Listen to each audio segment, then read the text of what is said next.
Hello, everybody, and welcome to episode 4 of the Recruitment Website Show with me, Mark Wilkinson. And me, Keith Devon. How are you doing today, Mark? I am not so bad, actually. Yes, had a good call this morning, which was exciting, wasn't it? It was good, a good potential client call, which was good. So that was good, and got a few things tied off. I know last week was a really bitty week, so it's been a bit better this week, which is good. How about you? Similar, yeah. Loads going on these days at work and home. So yeah, quite tired. Busy. As you can see from the bags. But yeah, generally good, and yeah, great, really positive call, like you mentioned this morning. Good. So, Good. Yeah, feeling good. So today's show, we are going to be discussing high performance job pages, essential or the essential elements. And essentially what we mean by that is your website, your recruitment website is likely to have some job pages. And by job pages, we mean the pages that outline a specific role that is telling people what that role is and therefore allowing them applying to that role. So what is it about those pages that, what elements do you need to place on those pages that will get the best out of them and give you the best bang for your buck, get the most candidates applying, quality candidates, and so forth. So that's today's topic. Now, just before we start that, if you are new here, then welcome. Thank you very much for joining us. We are a podcast on Apple and Spotify. We are live currently on LinkedIn and YouTube. So if you are on YouTube, I don't know whether you are, and on LinkedIn, I guess you can like this video if you are enjoying the content. Do consider subscribing to the YouTube channel. And if you want to get notified every week when we release a new episode, which is usually on Wednesday at 1:30, then please consider hitting the notification bell.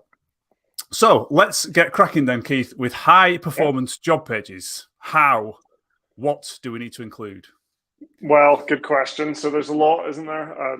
You published a blog post about this on the Highrise Digital blog, highrise.digital/blog. If anyone wants to go and look at it. And you came up with quite a few different, what you've called essential elements. I came up with 17 in total. And I think they are definitely things that you should consider adding to your job pages that will help them. And I think today we're going to cover like our best 5 of those. So if you want to look at all of those examples of things you should perhaps consider putting onto those job pages, then do go and look at the blog post. You'll find it, as I said, on the blog. I will link it in the description or the show notes or whatever platform you're looking at. It'll be kind of down below this video. So do have a look at that. Said, you distilled those 17 down into 5, and the 5s that we've kind of come up with that we'll discuss today are salary information, consultant information, highlighting remote jobs, similar rules and related contents. I could argue they're 2 different things, but they're kind of linked as well. And the last one I think is potentially the most interesting because it's the one that I think we see least often, and that is an easy way for candidates to ask questions. So we'll get to that. Who knows? We might throw in a couple of extra bonus ones. We'll see. We'll see how we get on with those top 5 first. So salary information, Mark, sounds obvious. It does. Why is it on the list? So why is it on the list? Because so many job adverts that you see don't include specific enough salary information. They would add like to be discussed or competitive or, something along those lines. And it is, proven maybe the wrong word, but it is definitely clear evidence to suggest that if you add a salary to your jobs, then it's going to be better to attract the candidates for it. So there's obviously, you can add a specific salary if there is one. But even if you can't add that, adding a salary range is definitely going to help. So putting between X and Y salary is going to help. And there's a few reasons for that. So obviously, you've looked for jobs, I've looked for jobs, people listening are going to look for jobs, and you want to know the salary. Everybody does. They might say they don't, but they do. And you want to know what that job, is that job right for me?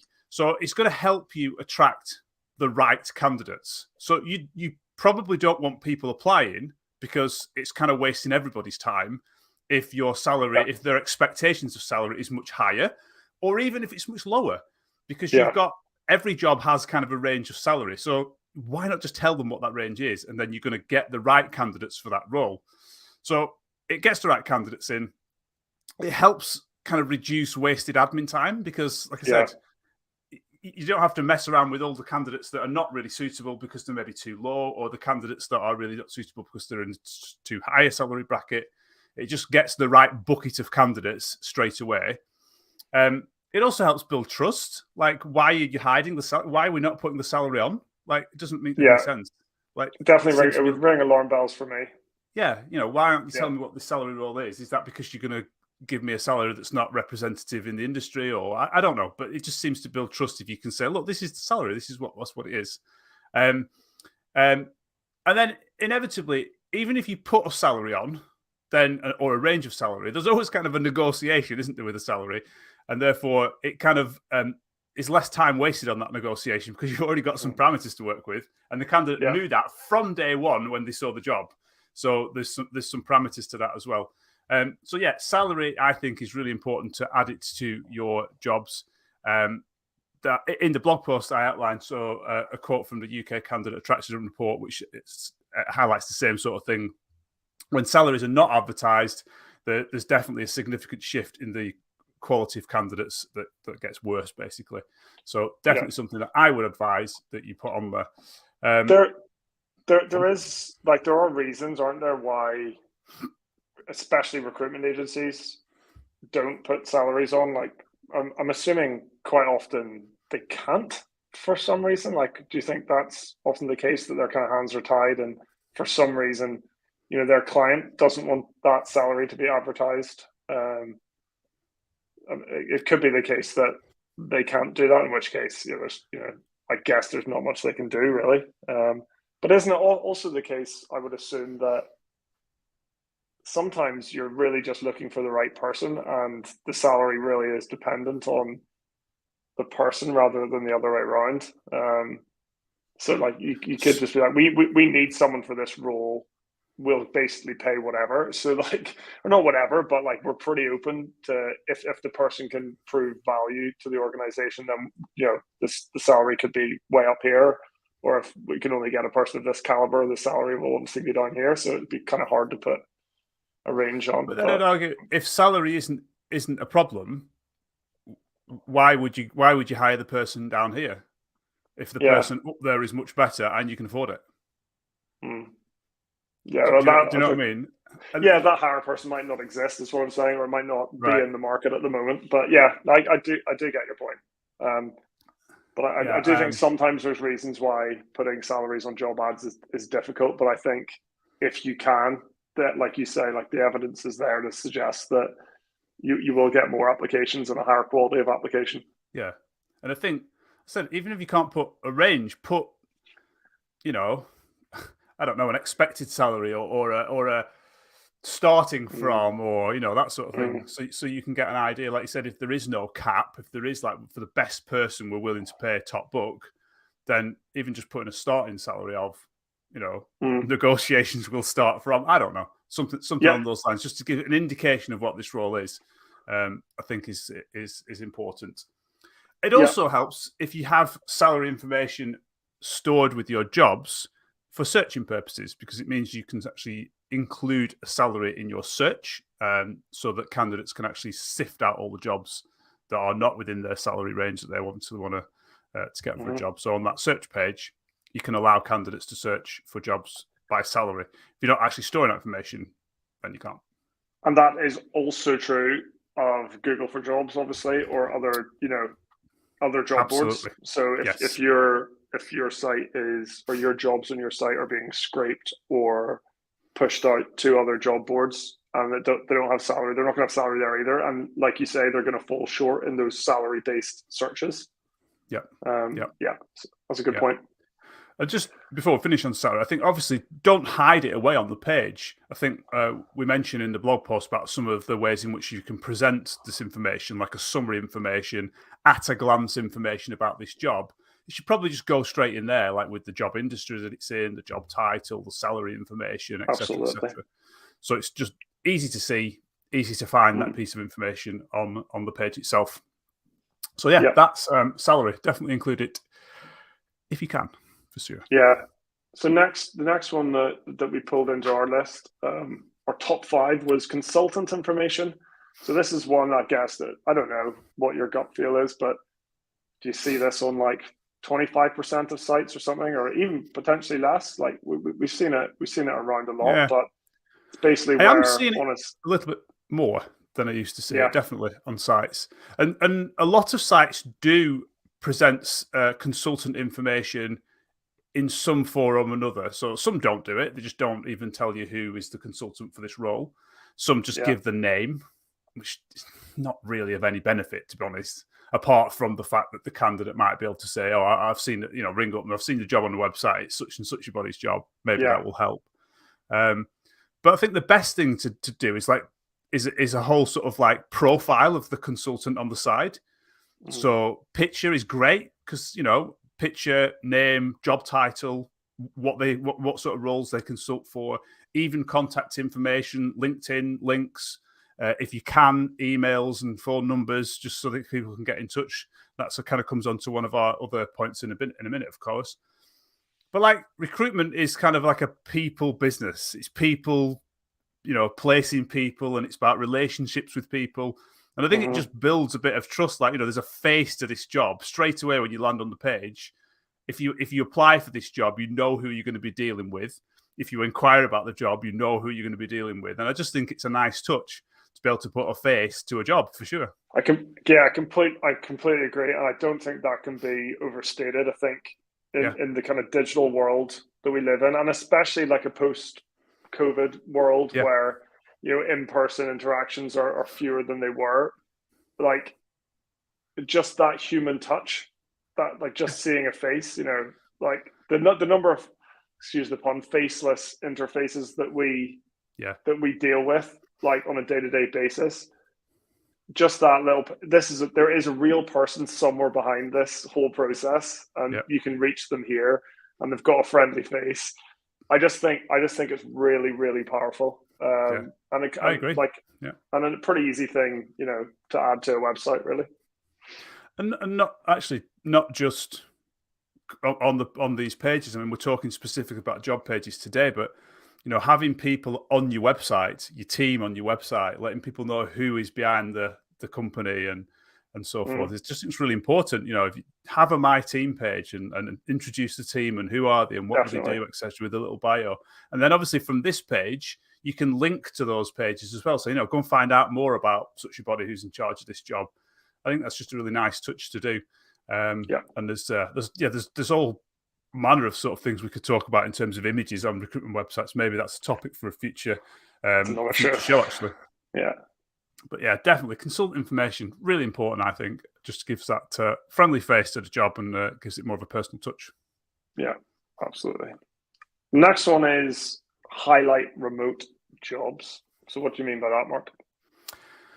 Well, in this day and age, I think since there's two reasons really. Like, one, we're in a candidate shortage market. There's just not enough candidates for jobs, is there? So you need to be trying to encourage people to apply. One of those is that people can work from home, obviously, is a method of doing that. And then the other thing is obviously post-COVID, post the pandemic, people kind of expect to work at least a portion of the role at home or remotely rather than going into an office. So actively candidates are going to be looking for those roles. So make it easy for them to find them, essentially. And make it obvious where a role is or is not remote. And again, it's all about trying to attract the better quality candidates that you want for the role. If it is a remote role and a candidate is looking for that, then they're the sort of candidate that you're going to want. So I would definitely be looking at highlighting remote roles, whether it's in that at a glance section that I mentioned before, where you put in salary information, but it should be fairly obvious when a user finds a role on your website, whether that's in your job listings or job search page, where you could highlight them there. We worked on a site recently where we had like a toggle switch at the top of the search page, and they could literally just switch on and off remote roles so that they knew all of the results that they were seeing were remote only, or I don't know, did we do remote only or hybrid? I can't remember. It was either one or the other, but certainly a part of the job was remote, wasn't it? To do that. And then somewhere on the job page again, and this gets kind of into design, I suppose, doesn't it, as to how you actually design what a remote role looks like. There's loads of ways you could do it. You could have little badges, you could have color schemes for remote roles. So it's obvious, when you're looking at a different type of color, you're looking at remote. There's loads of design techniques you could use to highlight remote roles. But I do think it's important, particularly in this day and age, that that roles are highlighted when they are remote. Yeah, it's kind of all about reducing the kind of friction for a candidate. You might have a job, and if it's remote but it's not obvious, the candidate's going to be like, I don't know, like it sounds like a good role, but I'm not sure if I'm going to be able to do it. So like, do they put the effort in to fill out that application form and follow up and everything? So it's just like, if you just make this like so simple and obvious, like a no-brainer, it's like, okay, that question's been answered, that question's been answered, salary looks good, working arrangement's good, benefits are good, whatever, the job roles, is right for me. You just want to just make it easy for the candidates to decide whether this is the right role for them or not. And that, like you say, like these days, remote work is just so important. So it makes a lot of sense to make that obvious. Definitely. I think even things like Google for Jobs have had to introduce a way of marking jobs as remote in their systems as well, because they know how important that is now. We've got I think it's job type telecommute, isn't it now? Rather than, and then that sets the job so you don't need a location. So I think we talked about that last week, didn't we, when we were talking about structured data. So it's important for them. So it's probably important for your site to be doing the same sorts of things so that the candidates can really sort of drill down into just finding those remote roles and making it obvious. Yeah, good stuff. The next number 4 on our list is kind of like related content, and we've kind of got 2 types. One is like related jobs, and one is kind of maybe related like blog content or pages or guides or reports. So something that a candidate might want to read that's relevant. You don't see this a lot, especially the latter. The kind of the readable content. I have seen related jobs occasionally, and I mean that makes sense. I wonder why. I wonder why we don't see that kind of stuff so often. I think related jobs is fairly obvious, isn't it? Like a candidate, are they going to land on the perfect job for them first time? Probably not, but they're probably going to be in the right sector or job title or job type sort of area. So it probably makes sense. You've read this role, you're not sure. Well, here's some other roles that you might want to look at, rather than them just disappearing back to search or disappearing off the site completely. As we said before, make it easy for them. So presenting those additional roles, some sites do it down the side of the screen, some types do it at the bottom, various ways. Again, kind of how you design that, but definitely showing them related, similar roles. Technically, how you do that, there's several ways. It could be like a keyword query. It could be other jobs that are in the same industry or sector. Another way of doing it is other jobs by this consultant. So this job has a consultant. We've said, put the consultant details on. And actually that consultant might have other roles. Not always, but consultants tend to work on recruiting similar specific sectors or roles. And therefore, other jobs by that consultant may well be relevant. And you could actually do it that way as well. So definitely put those on. Yeah, related content. I don't see a lot of this done.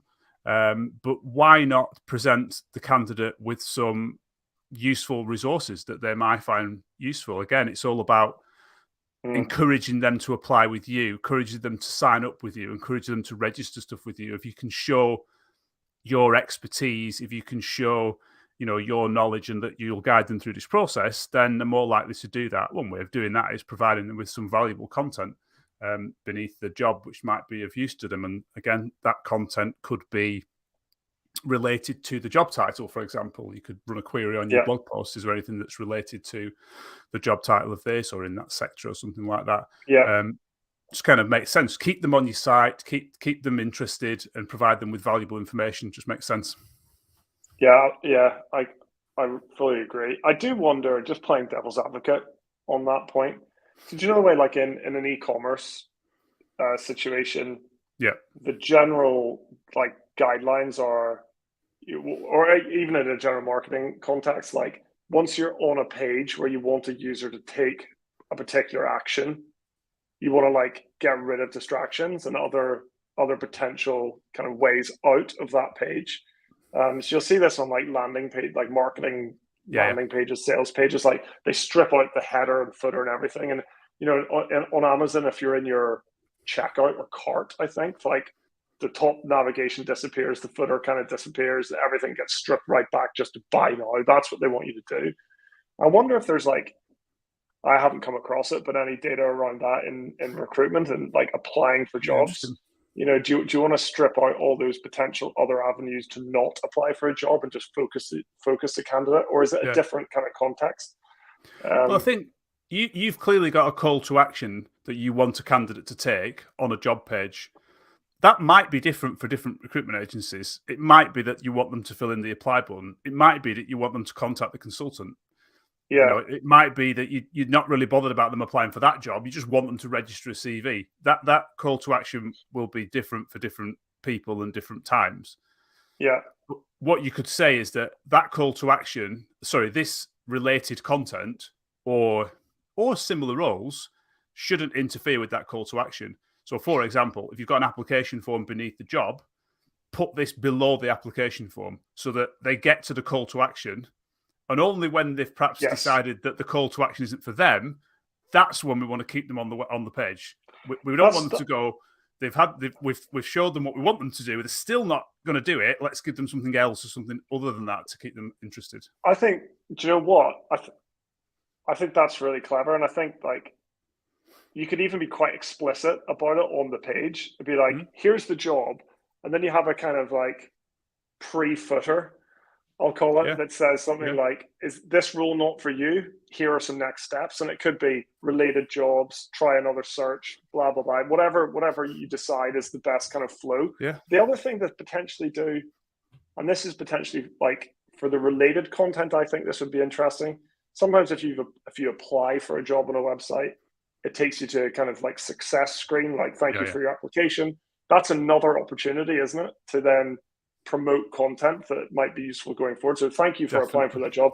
Here's our guide on, you know, interview tips and or you know, something like that. So there's other opportunities as well. And again, there's opportunities that could be related to the job they've applied for as well. There's ways of doing that, you know, knowing which job they've applied for and presenting specific content that are specific to that job. So interesting. But something to look at, something to think about and consider. So last one. Carrying on, the last one we had was like an easy way to ask questions, and I guess this is again just thinking about this from the candidate's point of view. They're on this page, they're trying to work out whether this is a good role for them or not. You've provided them with the information that you think they need, but you've only got a certain number of words realistically and a certain number of data points to try to like get across what's actually a very complex situation, a job, a career. There's a lot going on, and understandably, candidates are going to have questions that you haven't answered. Definitely. And we don't see very often an easy way to ask those questions. No. And that could be linked to the consultant that we said before. Ask a question button that emails the consultant. It could be a live chat. This is another option. There's obviously issues around real people behind live chats, but that doesn't mean to say a more, what's the word, like a robot answer would not actually work for common questions, that sort of thing. But just making it explicit and obvious that, look, if you've got a question, we want you to ask it because we want to answer it, etc., etc. So I would definitely put a mechanism for that on the page. it might be that if you've got a question, don't worry, fill in the application form, ask your question in the application message. That's what we want you to do. And there might be something specific that says that in the application form. That's another option. But allowing the master to ask questions just seems absolutely obvious to me. How many times have you read a job description and thought, "Oh, I've got no questions. I just want to apply"? There's always questions, Yeah, and it's another very, very easy way to capture some data from a candidate, like to make that connection, to get that email address, and that is essentially like the whole point, isn't it? Yep. For a recruitment agency. So I think as many ways that you can think of to kind of get people to get in touch is good. Exactly, and if you're encouraging people to ask questions, then I think you mentioned it before. When you're outlining, you're filling in this job page, you're writing the job description and the job advert and all the content that we've just been talking about around it. You want to be thinking about, what information is my candidate going to want to know? And if you're allowing them to ask questions, you'll be able to actually build up a picture of what we're not providing, because they're asking. You might find, for example, everybody asks the same question about a job, in which case you can actually include that in the job. So it allows you to build up a picture of what your candidates are sort of thinking if they can ask questions about it. You could build the answers in an FAQ section, for example, whether that's generic FAQs that you could link to on a job page, or whether it's specific to a specific role. All sorts of opportunities there, again, to either answer those questions that candidates have, or allow them to ask them. But certainly, why not get them to ask them, even if it's a phone number? Phone this number if you've got any questions. Yeah, it seems an obvious touch to me to put on there as a call to action that isn't probably a main one, but certainly should be something that you should allow them to do. For sure. Yeah, definitely. Yeah, I love it. So five points there. Like we said, there's 17 of them in the blog post. So go and check out the blog post. I did have another little bonus, and it's highly related to what we've been talking about, and it's another way to capture a candidate who might not have found a job, because I think that's like critical. You spend money and time on this candidate attraction part of the puzzle. You've got them to the website, like that's pure gold right there. They're on the website looking at one of your jobs. That's hard enough. Like, do not let them escape that website without getting in touch with you. I think one of the ways to do that is like, and especially on a job page, it's like, okay, so this job not right for you? Here are your options, and we've discussed a few, but one of them should be upload your CV. Just like a little button. They can upload their CV without applying for a specific job. It sounds obvious, but like, just to make it obvious in that flow, like you might already have a button for that in the header of the site, but why not put it right where the candidate needs it in that moment? Just underneath the apply now button. You've got their attention. They're there. They've decided not to apply for whatever reason, but here's the next steps. I think that section of the page could be really, really powerful if used well. Yeah, definitely. Like what to do next section when you've read the description. So yeah, I think that's a really sensible idea. Putting it in front of them is great. Yeah. Right. I think we're going to wrap things up. We've done half an hour. That's amazing. I know. I hope you found those tips useful. Something perhaps you could introduce into your website. Some of them you might need to speak to your developers or website, people who look after your website. Some of them I'm sure you could do yourselves in content of the posts and things like that of your jobs. Yeah. So that's something to look at. Again, just if you haven't considered subscribing, please think about doing that. And if you'd like the video, do that as well, or the podcast, depending on how you're listening to this. One last little plug. We are going to be starting a recruitment websites mastery newsletter. So if you would like to get top tips, such as the stuff you've been listening to in this podcast, this show, then please consider subscribing to that. You will find it at highrise.digital/newsletter. Pop a few details in and it will arrive in your inbox when we do the first one. It's going to be, to start with, a fortnightly newsletter. So you'll hopefully not be bombarded too much. But anyway, thanks for listening, and we will see you next week. Bye for now.